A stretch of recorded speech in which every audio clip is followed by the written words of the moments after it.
একটি পেন্সিল ও 5টি খাতার মূল্য একত্রে 135 টাকা। একটি খাতার মূল্য 25 টাকা। 5টি খাতার মূল্য কত বা 5টি খাতার দাম কত? আমরা এই একটি খাতার দাম দেওয়া আছে কত? 25 টাকা।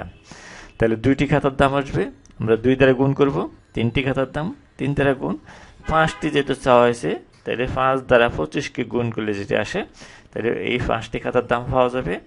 তাহলে আমরা কত উত্তর করি যে একটি খাতার দাম দেওয়া আছে কত? 25 টাকা।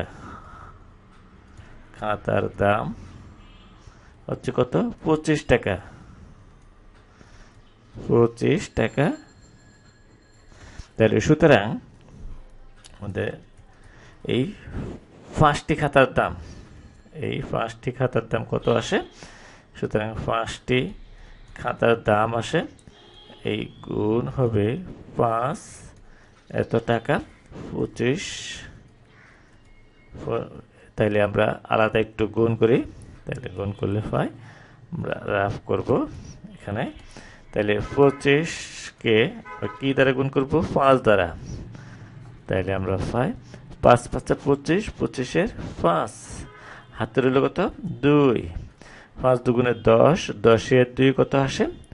112। তাহলে 125 হয়। 10-এর 2 যোগ করলে 12 হয়।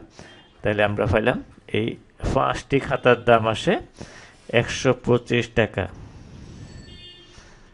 25 টাকা। তাহলে আমাদের কাছে 5টি খাতার দাম কত সেটা চেয়েছে। এরপরে আমরা যদি দেখি খতে একটি পেন্সিলের দাম মূল্য কত। আমরা এখানে যদি লক্ষ্য করি, একটি পেন্সিল ও 5টি খাতার মূল্য একত্রে হচ্ছে কত? 135 টাকা।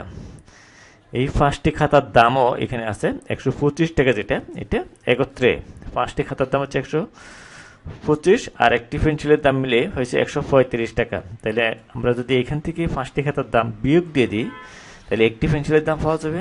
তাহলে আমরা লিখি খতে যে একটি পেন্সিল ও 5টি খাতার মূল্য একত্রে 135 টাকা।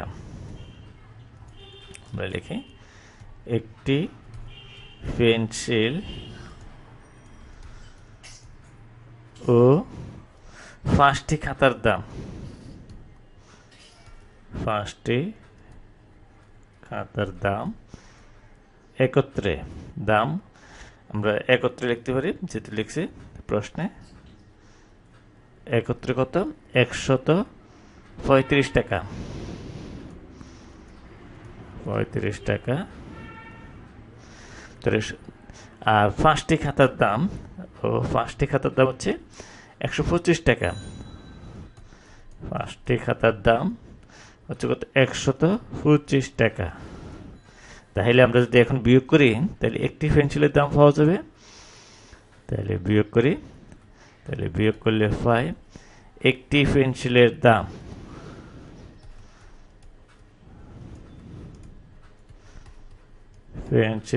বা মূল্য দাম আসে কত? আমরা এই 5 থেকে 5 বিয়োগ করলে আসে 0। 3 থেকে 2 বিয়োগ করলে আসে কত? 1। আর 1 থেকে 1 বিয়োগ করলে 0, এটা লেখার দরকার নেই। তাহলে এই 10 টাকা।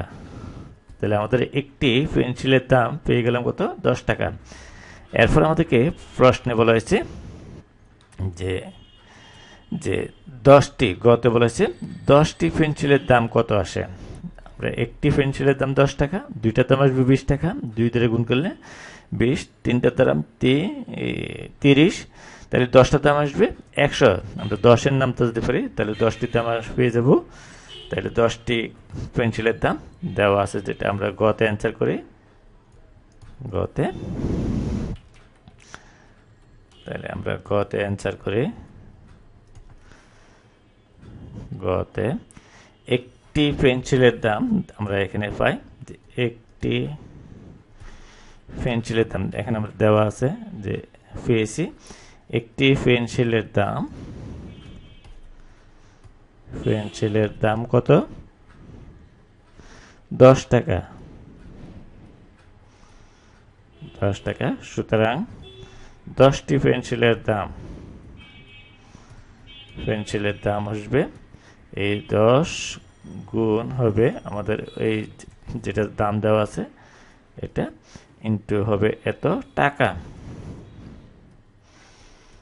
টাকা তাহলে আমরা 10 দিয়ে 10কে গুণ করলে 10 10 100 বা আমরা আলাদা গুণ করে যদি দেখি 10 গুণ 10 তাহলে 0 দিয়ে গুণ করলে 0 আবার 0 আবার 1 দ্বারা 0 গুণ করলে আসেন এই 0 এরপরে 1 1 1 তাহলে যোগ করি 0 0 1 তাহলে 100 টাকা তাহলে 100 টাকা 10টি পেন্সিলের দাম তাহলে এটা আমাদের উত্তর